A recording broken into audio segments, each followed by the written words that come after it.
Yigit bir boy insonni qo'yini boqar ekan, kasb shu.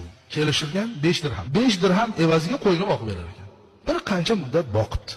Qo'ylari soni ko'payibdi. Kunlar kelib, haligi qo'y egasi boy aytdiki, tezda qo'ylarimni sot, pulli janda. Men shaharga tushishim kerak, boshqa bir ish qilaman. Haligi podachi qo'ylarni sotib, yaxshi pulga sotib, egasiga topshiribdi. Mana shuncha qo'ydi, shunchaga sotdim, mana puli desa, haligi boy inson haligi to'plangan puldan bir bo'lagini, mana bu senga rahmat, baraka top, taqvoli yigit ekansan, halol kasbli inson ekansan, sani deb qo'ylarimga baraka kirib ketdi, yaxshi bir foyda qildim. Bu mendan senga evaz.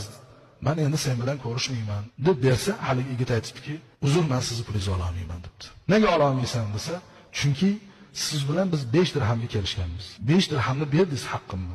Bundan ortig'i menga halol emas endi.